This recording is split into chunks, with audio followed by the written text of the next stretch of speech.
What's up, y'all? I'm KM Best. I will be joined by my oldest rival, TheHumanSpider, who finished second place in the Snap.Fan Open in August, and the day before, second place in the Snap Battle Arena with a unique take on Thanos Lockjaw. This is the list. It is a very interesting deck, in my opinion, using the Lockjaw to high roll as high as possible, and including the Wave and Magneto as a way of targeting Darkhawk.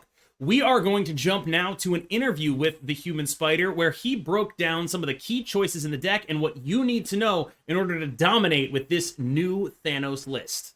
So, TheHumanSpider, my oldest rival, welcome to the YouTube channel. This is the deck that you used to finish second place in the most recent Snap Battle Arena, a revival of the Thanos Lockjaw archetype that you were actually instrumental in starting up in the first place all the way back in December, January. What led you back to this archetype?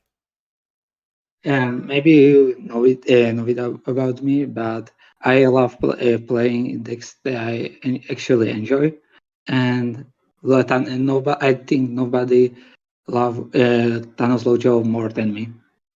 So that is main reason. I wasn't built around a meta this deck, but it worked. So what do you think the main reason for your success is then? Because it very clearly worked for you, finishing second place and beating the only person you lost to there. Okay, so I think because everybody is playing the same deck, and I was playing a lot of in Conquest against Darkhawk and Iron Lot. And I noticed that the deck is really weak against Magneto. So I think none of the Darkhawk deck can beat Magneto, actually. Yeah, so both Magneto and Wave strike me as cards that are very good in that matchup. Darkhawk is surprisingly reliant on playing multiple cards at the end of the game. And so when you have Wave into Magneto, they basically can't ever contest enough lanes to beat you. And they're also cutting Killmongers, which makes it a lot easier for you to win lanes with smaller amounts of power, even from stones mattering, because you pull everything they put in that lane into the Magneto lane. Oh, yeah, pretty much, yes. So other than Magneto, what cards stick out to you here? Is really good against Darkhawk because only few Darkhawk decks run stature Black Bolt deck, so I can hit a lot more consistently and Darkhawk or Shang-Chi, that are really big counters to this deck, and I think really good is Wave, like you said. So I think number one problem that people are going to have when they play this deck is the Darkhawk deck.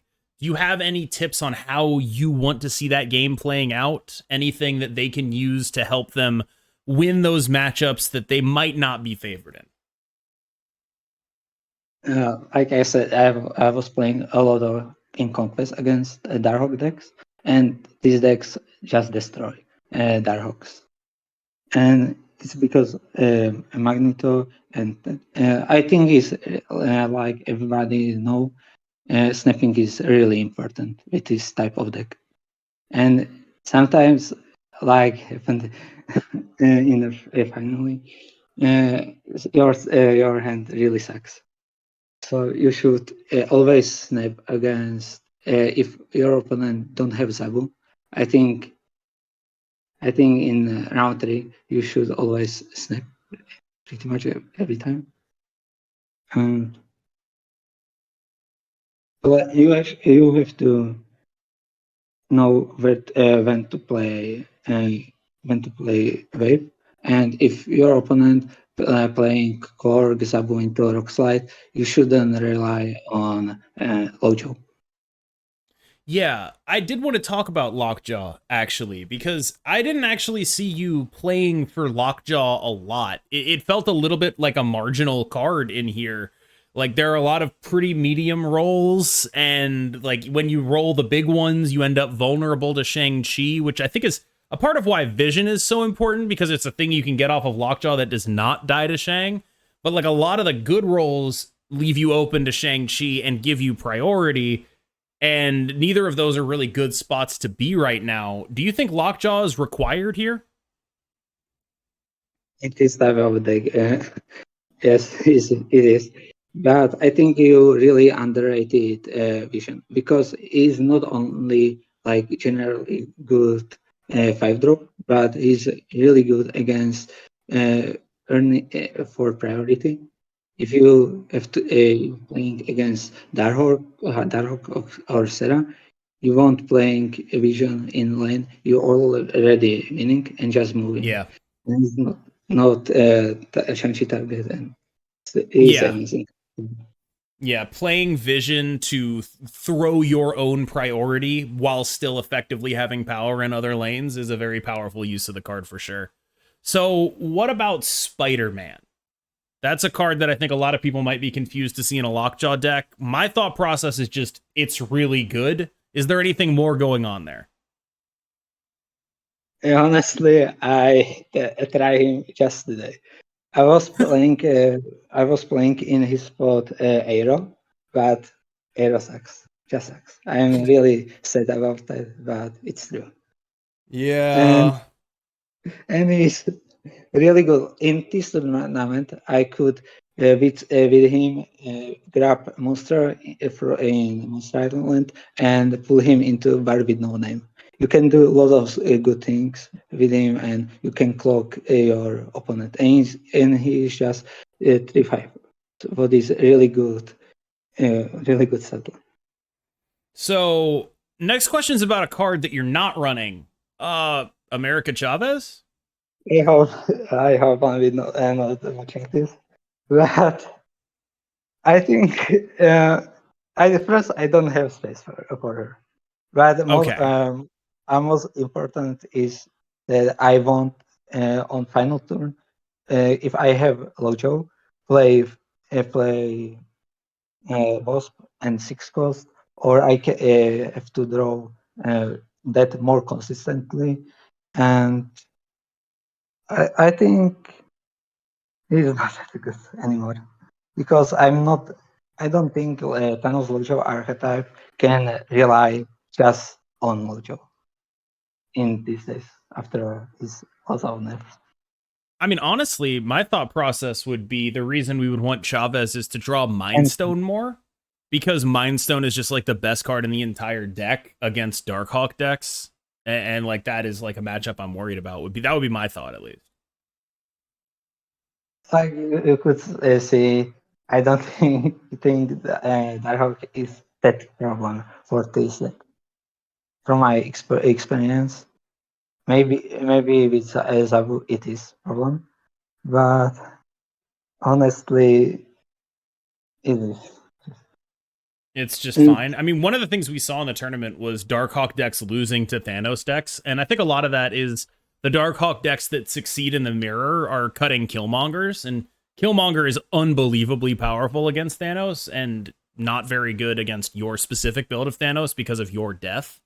And so even if they have the Killmonger, it puts them in an awkward spot, and if they don't have the Killmonger, you just like get ahead of them by playing a bunch of stones. So I do see that for sure. Do you have any tips on snapping? Are you a turn one Mind Stone snapper? Are you more conservative? Anything you'd want someone who's never played this deck to know? I think it's necessary snapping on the Mindstone, but I think it's really good snap if you have in hand a wave or Killmonger, because you don't want draw him from Lojo, and it's good at redraw. Yes, if you because you're playing on turn 1 and turn 2 stones, it's important to have 3 drops in your hand. That makes a ton of sense. All right. I think you should save a time stone for turn 3, because you have you have cards like Devil Dino and Vision, and it's good to ramp them. Do you Because ever you do can Time Stone on 2 with like to get like Lockjaw Stone on 3? only if I have Lojo in hand. I don't think even the one that you've seen before. Okay. So if someone were to pick this deck up on ladder, do you, in your honest opinion, think that like this is a good deck for ladder? This is a good deck for conquest. It's just good. I do trust you. So like you can say whatever the truth is. Like, would you play this deck? Would you run it back again if you had the knowledge of everything you learned today in the tournament? Would you play the same deck? Honestly, we have a lot of power. I'm not sure if tournament, but in ladder and on conquest, pretty much it. I'm really good with the deck, and I think that is for me more important than stats actually. And I don't think Thanos archetype generally is good for new players. I think skill scaling of this deck is high, like with every Thanos deck, Yeah. and more with more complex decks. Like was playing my opponent in finals. You have to be a really good player. I don't think I'm not sure if I could recommend playing for average player deck I played or deck of my opponent. Do you think you were favored or unfavored into your opponent's deck, the Thanos move list in the finals? For us, I thought yes, but my opponent played really great, and having Jeff is really good against deck that destroying lots of stuff, and you won't. You're probably never gonna win huge two lines with Killmonger, but To maybe me, if it felt I would bet that maybe I would win, but not sure. It's it past already. yeah, it sort of felt like you were under a lot of pressure from the existence of like Super Skrull and Shang-Chi in their deck, or it was just like a lot of things that we would want to do we couldn't do. Actually, I was afraid of Professor X and Magneto Mm, yeah. because because Professor X can really screw me if he's time stone on A3, or Magneto can pull my Lockjaw line, what is really bad if he has prior what he has in final round. And I thought he's going to play Magneto, and I was playing around it, and it was missing. Yeah. It's always tough to see the 50-50 show up and then it just go the wrong direction. All right, Human Spider, thank you so much for joining me for this interview. I really appreciate it. Do you have any socials you want to plug? I know you haven't made your Twitter yet, but like go make it so you can plug it in this video. It'll matter. I probably create a Twitter account. It's gonna Yeah. be Human Spider MS All right. or Human Spider, isn't it? The Yeah, Human I Spider can. MS. That's my boy. For people who are unaware, I'm probably gonna cut an intro, so I might cut this part out, but THS was my greatest rival in the beta, without question. We played each other. He was the first person to make Wong good. That's not even a joke. Like, this is the person who invented Wong. That's how long ago this was. So it's all honestly just awesome to see him succeed in the modern like metagame at this level. So congratulations, THS. Make sure y'all follow that Twitter account. Thank you so much, and I will see you next time.